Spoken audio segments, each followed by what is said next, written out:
কোটি বাহিত হোৱাৰ সুযোগ দিয়াৰ বাবে আমি 25,000 টকাকৈ এককালীন অনুদান আগবঢ়াম। অৰুণোদয় যোজনাত 1250 টকাৰ পৰা ক্ৰমে 3,000 টকা মাহিলী লৈ যোৱাৰ বাবে আমি চেষ্টা কৰিম। CM ট্ৰিপুলে ষ্টাৰ্টআপ আৰু উদ্যোগীকৰণৰ জৰিয়তে আৰু অতিৰিক্ত 10 লাখ যুৱকক আমি কৰ্মসংস্থাপন দিবলৈ আমি প্ৰয়াস আৰু প্ৰচেষ্টা কৰিম। ৰাজ সাহায্যযুক্ত দলত মচুৰ দাইল, চেনি, নিমখ আৰু মিঠাতেল আমি যোগান ধৰিম আৰু অত্যন্ত দুখীয়া পৰিয়াল ইয়াক আমি বিনামূলীয়াকৈ যোগান ধৰিম। জনজাতীয় বেল্ট এণ্ড ব্লকৰ পৰা বাংলাদেশে ইয়াক উচ্ছেদ কৰা আৰু অসমৰ প্ৰতিগৰাকী চাহ বাগিচাৰ মজদুৰক মাটিৰ পট্টা প্ৰদান কৰা। চাহ বাগিচাৰ লোকসকলৰ পাৰিশ্ৰমিক বৰ্তমানৰ চৰকাৰে 280 টকালৈকে বৃদ্ধি কৰিছে। আমাৰ প্ৰচেষ্টা হ'ব ইয়াক 5 বছৰৰ ভিতৰত 500 টকালৈকে লৈ যোৱা আমাৰ সংকল্প হ'ব। আমি অসমত নতুনকৈ 15 লাখ প্ৰধানমন্ত্ৰী আৱাস যোজনাৰ আমি গৃহ প্ৰদান কৰিম। কিন্তু আটাইতকৈ ডাঙৰ কথা, চাহ বাগিচাৰ শ্ৰমিকক মাটিৰ পট্টাৰ লগে লগে আমি তেওঁলোকক প্ৰধানমন্ত্ৰী আৱাস যোজনাৰ একোটাকৈ ঘৰ দিয়াৰ বাবে আমি প্ৰচেষ্টা কৰিম। আমি অসমৰ কৰ্মচাৰী সমাজক প্ৰতিশ্ৰুতি দিছো যে আমি আমাৰ দৰমহা আয়োগৰ প্ৰতিবেদন কেন্দ্ৰীয় চৰকাৰৰ লগত একেদিনৰ পৰাই আৰু একেটা মানদণ্ডৰে আমি ৰূপায়ণ কৰিম। ৰাজ্যত আমি স্বাস্থ্য আন্তঃগাঁথনি, শিক্ষা আন্তঃগাঁথনি, ক্ৰীড়া আন্তঃগাঁথনি আমি নিৰ্মাণ কৰিম। শ্ৰদ্ধাৰ সুধীবৃন্দ, মই বিশ্বাস কৰোঁ প্ৰধানমন্ত্ৰী নৰেন্দ্ৰ মোদী ডাঙৰীয়াৰ আশীৰ্বাদত অহা 5 বছৰ অসমৰ ৰাইজে যদি ভাৰতীয় জনতা পাৰ্টীৰ চৰকাৰ গঠন কৰিবলৈ সুযোগ দিয়ে, আমি অসমক ভাৰতৰ সৰ্বশ্ৰেষ্ঠ আৰু শক্তিশালী ৰাজ্যসমূহৰ মাজত এখন হিচাপে আমি প্ৰতিষ্ঠিত কৰিব পাৰিম। অসমৰ সোণোৱালী ইতিহাস আৰম্ভ হৈছে। আমি আমাৰ ভৱিষ্যত প্ৰজন্মৰ বাবে, আমি অসমৰ কৃষকৰ বাবে, আমি অসমৰ শ্ৰমিকৰ বাবে, আমি অসমৰ জনতাৰ বাবে অহা 5টা বছৰ আমি নিৰন্তৰ কাম কৰিম। কৃষকক MSP আৰু আধুনিক কৃষিৰ আন্তঃগাঁথনি আৰু উদ্যোগীকৰণত কৃষি আৰু উদ্যোগীকৰণ দুইটাকে সমান্তৰালভাৱে আমি আগুৱাই লৈ গৈ অসমক আমি এক নতুন সপোন দিম, যাতে অসম অসমীয়া ভাৰত আৰু ভাৰতীয়ৰ আকাশ চোৱাৰ সপোন দেখিব পাৰে আৰু আমি সঁচাকৈ আকাশখনক চুবৰ বাবে আমি ভাৱবান হ'ম। বহুত বহুত ধন্যবাদ। मैं निश्चितভাৱে हमें एक बात बोलना ही पड़ेगा। आज हमारे मैनिफेस्टो उद्घाटन के लिए भारत सरकार के वित्त मंत्री निर्मला सीतारमण जी का जो उपस्थिति है, ये उपस्थिति एक सिग्नल देते हैं, सिंबलाइज करते हैं कि असम का डेवलपमेंट खाली असम सरकार अकेला नहीं करेगा, भारत सरकार और असम सरकार मिलकर प्रधानमंत्री how central and state government can work together and a troubled state can be developed into a most advanced stage among our country. In 2015 and 16, the last year of Congress government, অসমৰ GDP আছিল 2.17 লাখ টকা আৰু 2026-27 চনৰ অনুমান অনুসৰি অসমৰ GDP হ'বগৈ 8.80 লাখ কোটি টকা। অৰ্থাৎ 2027-28 চনত আমি 10 লাখ কোটি টকাৰ অৰ্থনীতিলৈ পৰিৱৰ্তন হ'ম।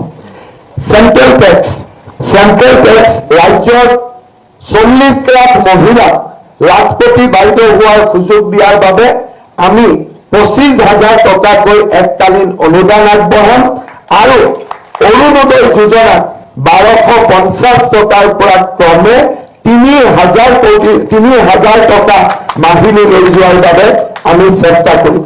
নতুনকৈ 15 লাখ প্ৰধানমন্ত্ৰী আৱাস যোজনাৰ আমি গৃহ প্ৰদান কৰিম।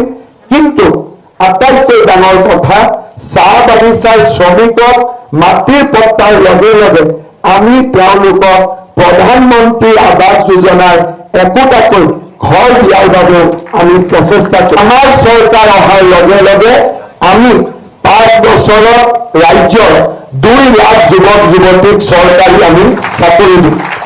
ৰাজ্যত আমি CM ত্ৰিপুলে ষ্টাৰ্টআপ আৰু উদ্যোগীকৰণৰ জৰিয়তে আৰু অতিৰিক্ত 10 লাখ যুৱকক আমি কৰ্মসংস্থাপন দিবলৈ আমি প্ৰয়াস আৰু প্ৰচেষ্টা কৰোঁ। ৰাজ সাহায্যযুক্ত দলত মচুৰ দাইল, চেনি, নিমখ আৰু মিঠাতেল আমি যোগান ধৰিম আৰু অত্যন্ত দুখীয়া পৰিয়াল ইয়াক আমি বিনামূলীয়াকৈ যোগান ধৰিম। আমি ৰাজ্যত এটা নতুন আন্দোলন কৰিব খুজিছোঁ। প্ৰধানমন্ত্ৰী ডাঙৰীয়াই কয় 1 ডিষ্ট্ৰিক্ট 1 প্ৰডাক্ট। প্ৰধানমন্ত্ৰী ডাঙৰীয়াৰ কনচেপ্টক আমি আগুৱাই লৈ আমি ৰাজ্যত আৰম্ভ কৰিব খুজিছোঁ এক নতুন বিপ্লৱ।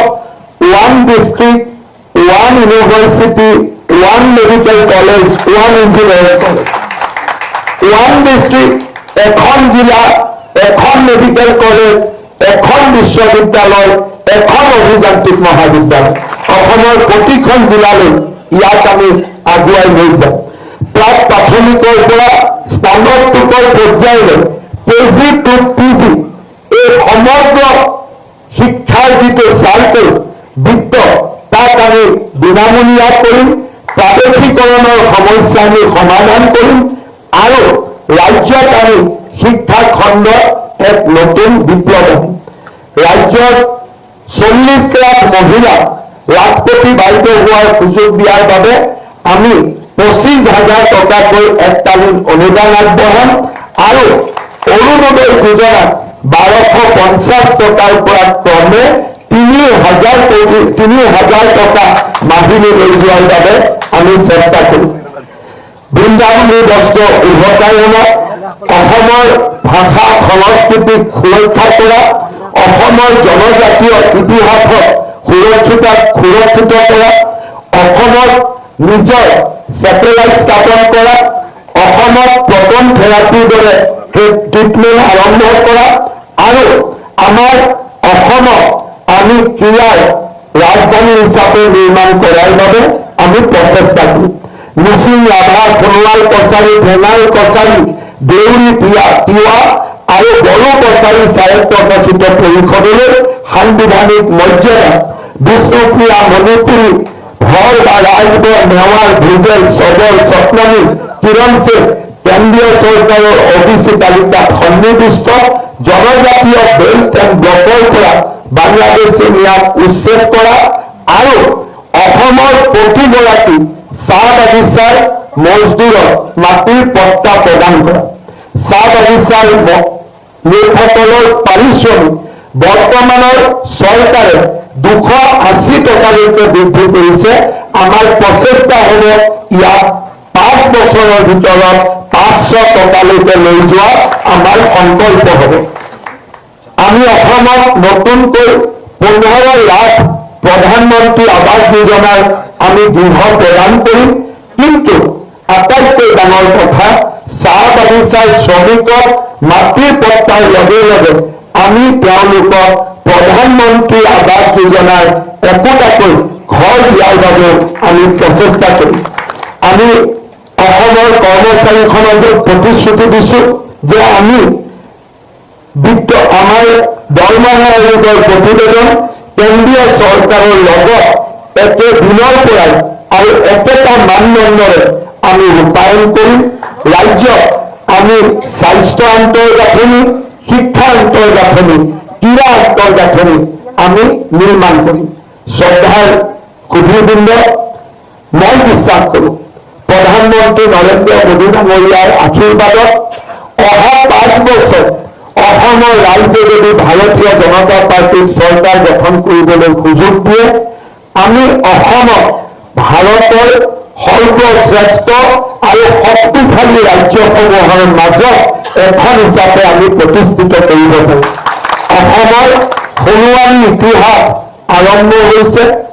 আমি আমাৰ ভৱিষ্যত প্ৰজন্মৰ বাবে, আমি অসমৰ কৃষকৰ বাবে, আমি অসমৰ শ্ৰমিকৰ বাবে, আমি অসমৰ জনতাৰ বাবে অহা 5টা বছৰ আমি নিৰন্তৰ কাম কৰিম।